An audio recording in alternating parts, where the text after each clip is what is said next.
Hello and welcome back to the Hudson Hangout. My next survivor is Mary Bauer. She was taken to Auschwitz as a teenager. She survived the boxcars, Auschwitz, and a death march. Mary has an incredible story of perseverance and grit.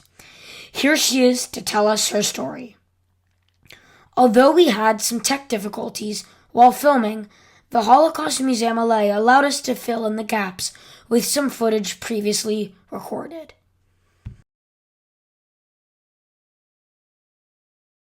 When we first met a couple of months ago, you showed me your number on your arm.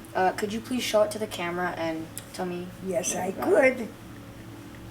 Of course, this way you can see it better.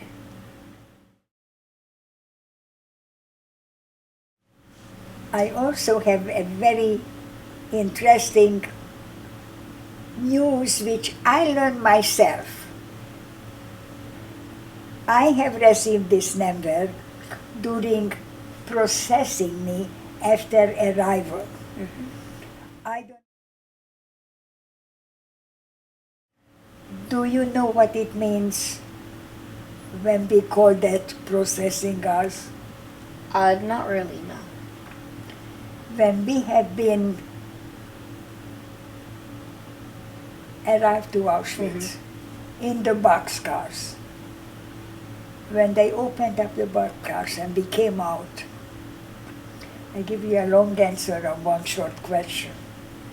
Right away, they separated men and women. And the women were all lined up in fives. So that was a column 5. What was amazing to me, and that's my personal answer and experience, when they opened up,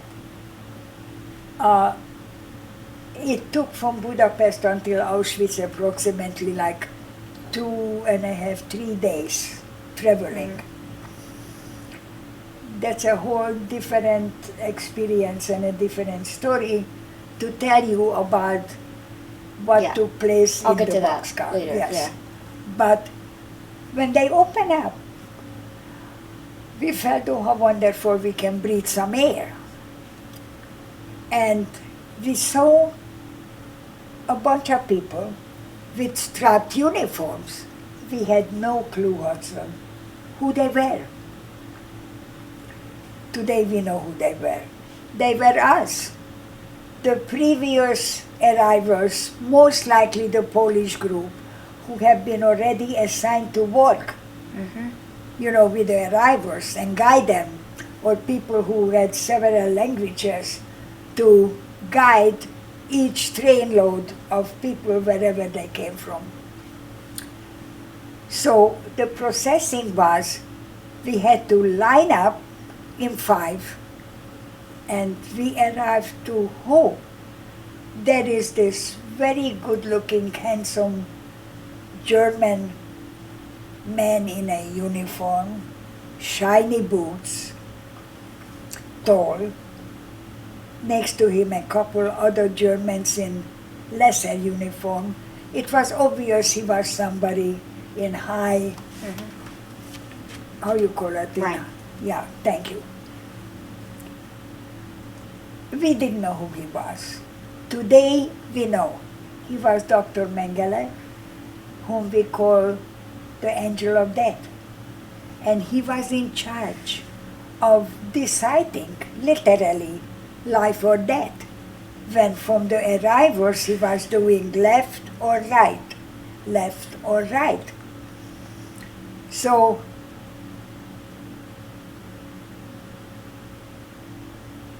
when we were alive, because obviously I am here, so we went to the group, and there was a whole group standing, waiting. And we were watching the others on the other side.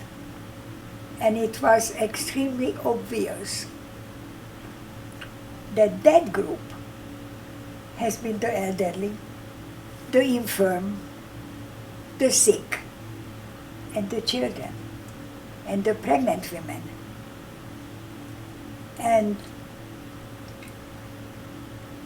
we stupid, kind, nice Jews standing here, some of us, including me and my mom, we were crying because my grandmother went on that side. The men went to a different column, and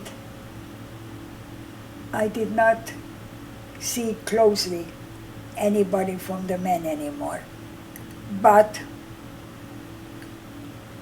we were thinking among while we stood there, not knowing what happens to us, which is the next move or the next step. We were saying,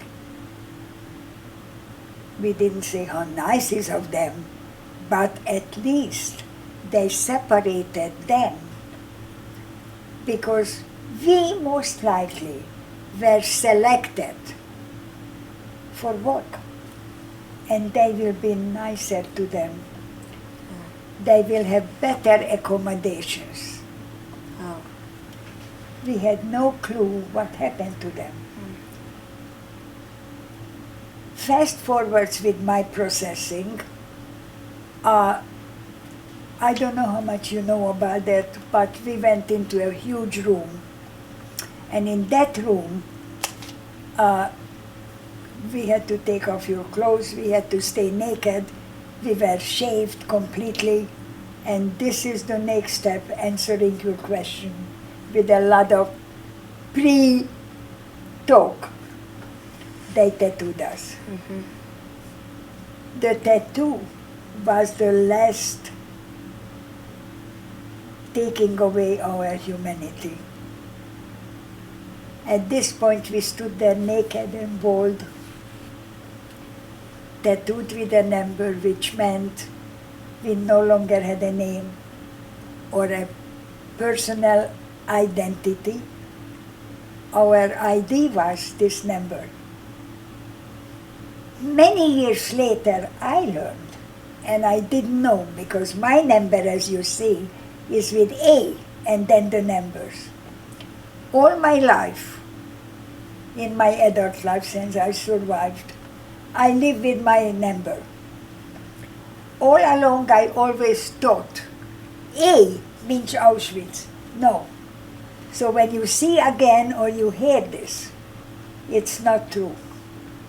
A meant the first 100,000 of the Hungarian transport. And here I need to add to you more knowledge which I shared with you even if you didn't ask. Among the Hungarians, in normal life, the population of the Jews were about 600,000. After the war, they were about 200,000 alive. Obviously, we realize that at least 400,000 were killed and never came back. Some of them may have been hiding, may have been somewhere, but they were in numbers very small. Until recently, when it was so popular about, due to a television movie, due to books about the tattoo artist, that's how I found out, being interested in my own tattoo, that the A meant, according to German categorizing and very cleverly writing down in their books the statistics. And among the Hungarian transport, the A was the first 100,000. They didn't do any B and C because among the A's, they collectively used all the 100,000 Hungarians who remained alive. So, that's my number. At the time, I was 16 years old. The moment I got my number, my mother survived with me, and she was one step in front of me. So my mom's number is one number less than mine. And being a mom who always gave hope and hope for support, looked at her number and mine, and she said, "You know what, honey? Let's pick up some dirt and let's try to rub it out, because when you will survive and we will get out of here and you should get married, you will wear a beautiful white dress, and then this number shouldn't show." Unfortunately, it shows forever. Many people have asked me after the war, do I want to remove it? Especially the last few years, where laser is so popular to remove anything. Yeah. They asked me if I want to have it removed. And due to the fact that I am a public speaker at our museum, and I speak to a diversity of non-Jews of different colors, I was saying, no, I will never remove that, because this is like my color, in order to make my non-Jew public understand why am I hanging on to my number. Besides, we all know that this was part of the dehumanization of us. What's your next question? Could you also tell me the story that you told us before the interview started in the grocery store? Yes, that was way after the war. Yeah.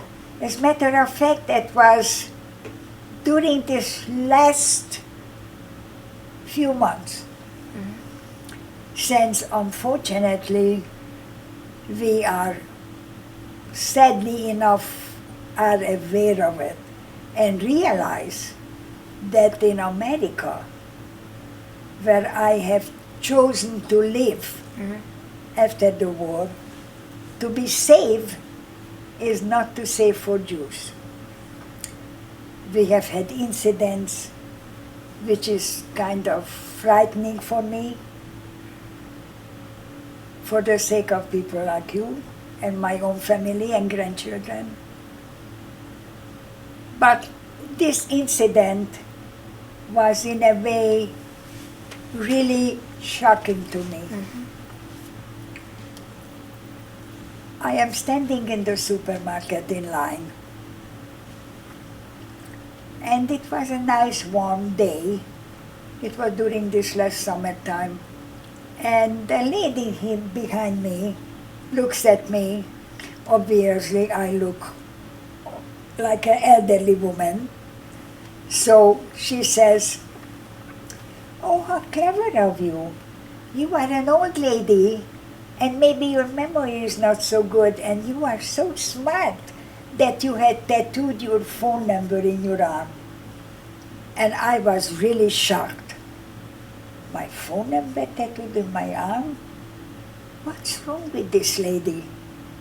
Isn't she educated? Doesn't she know about the Jews' experience? Hasn't ever seen a movie? Hasn't ever read a book? I was really upset that there is this nice woman behind me in the supermarket, obviously well-dressed, buying groceries, and has no clue that the tattoo represents the Holocaust survivors and represent the horror what Jews have gone through. I don't know if I should tell him or you, or we should really put this on record, but I have not been very kind and very nice to this lady. I should have educated her.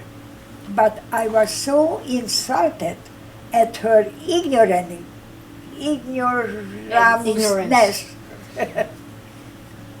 that I snapped at her. And I said, lady, you need a lot of education because you are not. And then, of course, they checked us too, and I never saw her again. Well, at this point, it was together with my grandmother, my grandfather, my mother, and I, but my girlfriend, her mother, and some people from the neighborhood whom we knew, they were Jews like us. And we were, again, going to the train station. At the train station, it was horrible because before we were even put into these boxcars, they have asked us to put in a box, and there was a Hungarian soldier standing with a box, asking us to throw into the box any jewelry we may have on ourselves. So in front of was, for instance, my girlfriend, her mom, her sister, and she couldn't take out her earrings.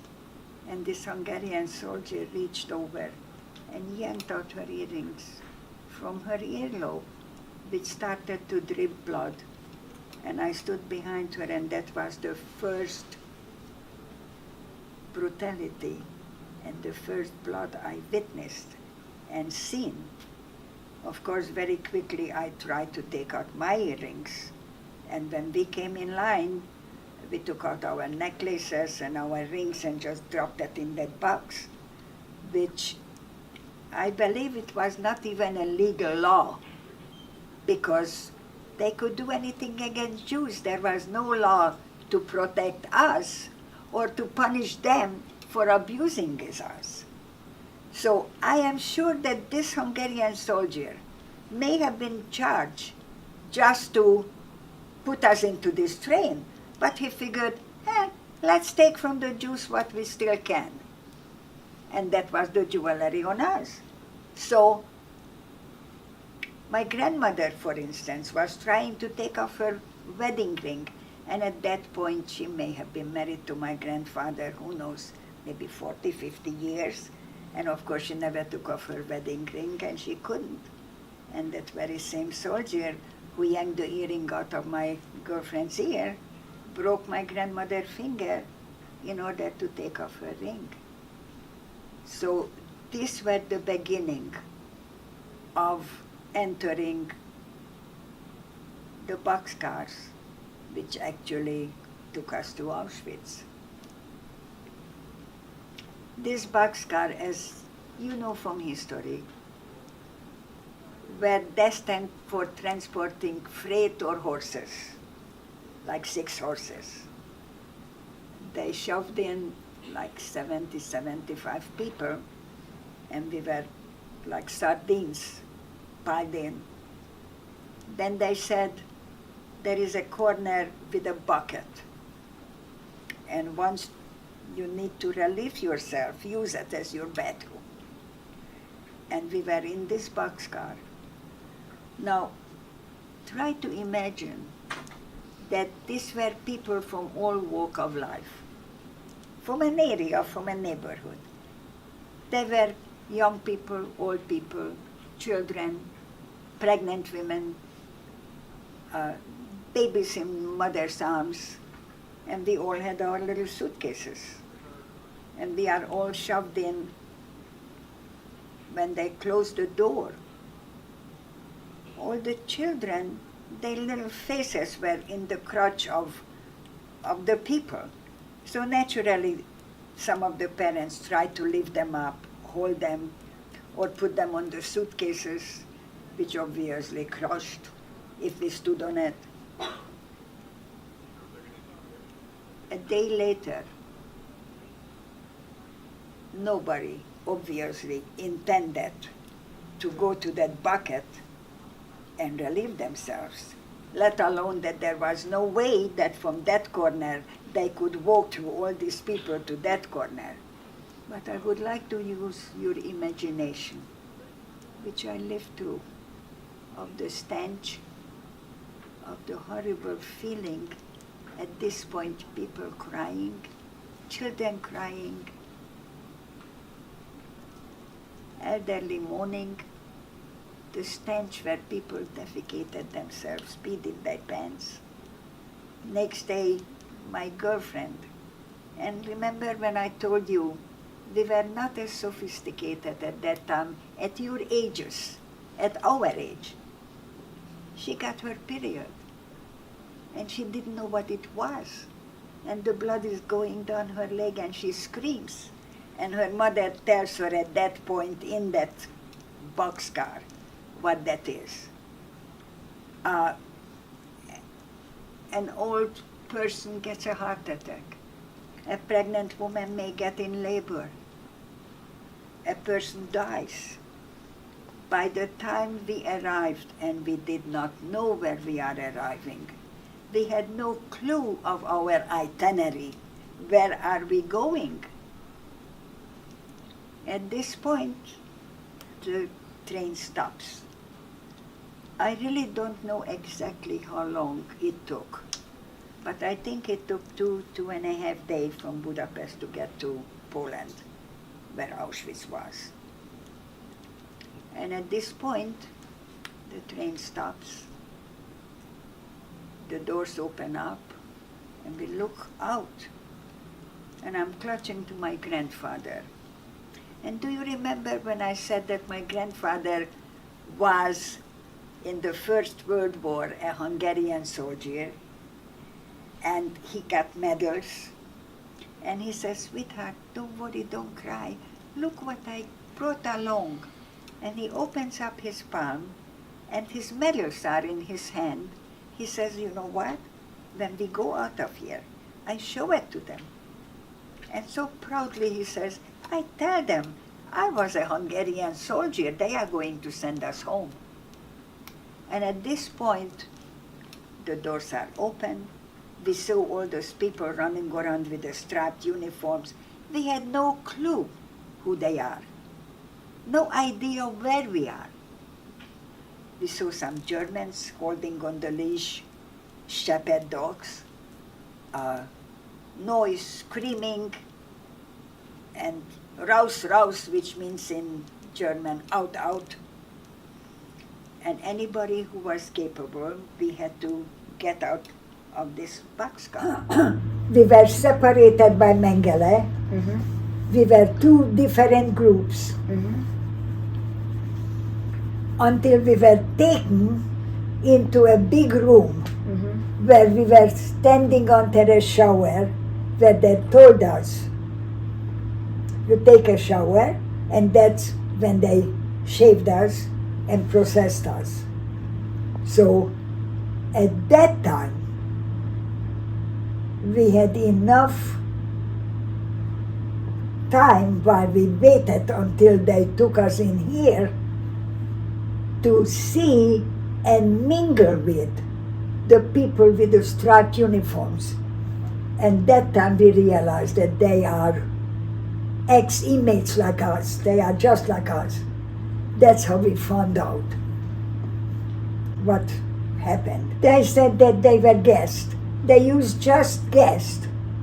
And later, in like now, or like adults, or after the war, we realized what meant guest. Today we know. At that time, actually, nobody really told us, because anybody who really worked there was not able to even communicate with us. Mm-hmm. But they had the same way as we did.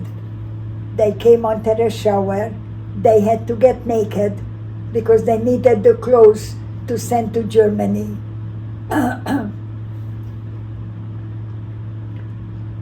And we realized instead of water, they got gas, and they all died. But we did not know that, I did not know that in the camp, in Auschwitz. We only knew if you are selected to the other side. Or if you are taken during the daily life of counting, and when counting you seem to be in the roll call not healthy enough, not stable enough, not ready to walk with the walkers out to walk or work, they were pulled out and we never seen them again. So these are the ones who went to be guests. Mm-hmm. And it's a horrible short word for the horror what happened.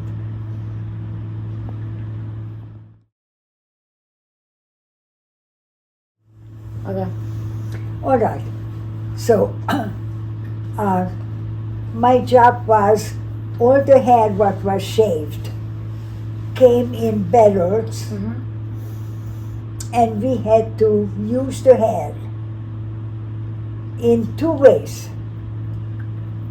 We got some substance, I don't know what it was, some sticky something, and we had to use some of the hair with that sticky something to make fuses. And they used that to bounce, like Wow. fuse, or like actually not wires, but like cords with the hair to attach, when you lit so that it should burn something. I don't know what, but part of it was from our hair. And the other part, they had to select the hair, take out the blonde from the other ones, Mm-hmm. and they sent the hair back to Germany. In Germany, they used to stuff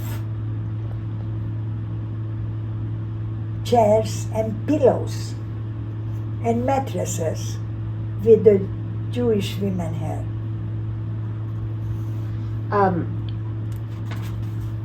Can you share what the march from Auschwitz was like? Yes, but here I have to put in between something, because from working in Auschwitz I didn't jump to marching, if you don't mind. During the time being the war, the Russians were advancing, and the Germans could realize that the Russians may get to Auschwitz, but they didn't want it to have them found us. They also intended to blow up Auschwitz before the Russians find it, because they didn't want it to have anybody to tell about the gas chambers and about the horror which took place in Auschwitz, or they didn't want that the ones who are still workable or alive to be blown up. So they forced us to leave Auschwitz, anyone who was able to walk. They called that the Death March. It was January 12 when Auschwitz was liberated. We have started to march about a week or 10 days prior to that. Mm-hmm. We had to leave Auschwitz. In Poland, at that date, the weather was like in New York. It was snowstorm, winter, snow on the ground, and freezing cold. Obviously, we were not dressed accordingly or had boots accordingly. The German guards were alongside, and we were marching. I can't describe enough of the weak condition in which we were at this point physically. We were undernourished, tired, weak, cold, freezing, and we were trying to walk in the snow. Anybody who could not keep up or fell, some of the guards who were alongside, they shot them right away. Again, all I can ask you, your imagination, how it looks. In the white snow, the red blood. That was the march. I was with my mom, who hardly could walk. And due to the fact that I could speak German, I don't know what possessed me at that point, but I was afraid that that guy is going to shoot my mom, who was trying to get up. And I looked at this German guard and tell him, please don't shoot her. Save your bullet for the war. She will die anyhow. And he shrugged his shoulder and walked off. In retrospect, I think how interesting that whenever you learn the language and you hate learning it as a kid, you never know when it comes handy or for what purpose. But that silly little sentence and his being a German soldier, the logic, oh yeah, she will die anyhow, let me save the bullet for the war.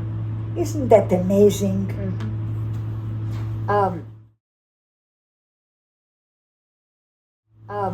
When did you move to America? When did you move to America? I moved to America in 1951, December. I came straight to California via New Orleans.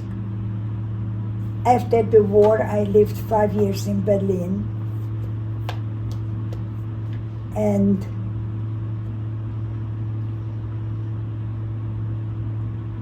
obviously America has been, like most non-Americans, outside in a place where it's either danger, persecution, hunger.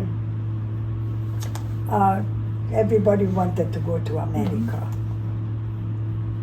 I must add this because you are going to use this for your bar mitzvah. It's important for you, for me, even if you don't ask, to answer this. At that time, during I live in Berlin, the war ended in 1945. I came to America in 1951. During living in Berlin, obviously we were aware of the news, the radio, the survivors were milling around. We knew each other. Some of them had private housing. Some of them lived in assigned camps. But it was an excitement in 1948 when Israel became a country for us. A lot of us wanted to go to Israel, including me and a lot of survivors. As you know from history, I don't go into it, look this up. It's very detailed, explained, and we know about it. Unfortunately, the British was opposing because at that time it was Palestine. Palestine was British occupied. And I'm very upset when they are calling us an occupation. I never heard them bitching about how come the British is in Palestine. I never heard that before. Anyhow, but the British didn't want us to come. And actually,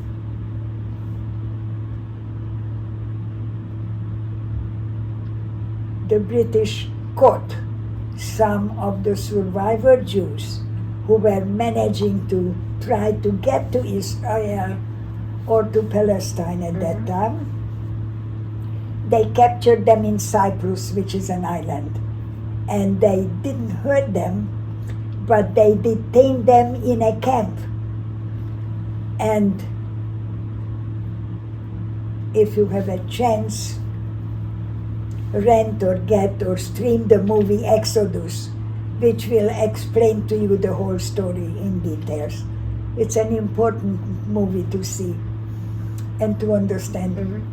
But I did not join some of my peers at that time. My mom was with me. She was not old, but we were not, we were malnourished, we were tired. We spent a year or more in Auschwitz. We did not feel like being again behind bars, behind barbed wires. So we did not decide to go to Israel. We did not decide to try even, but we applied to America. And that's the reason why I came to America. Wow.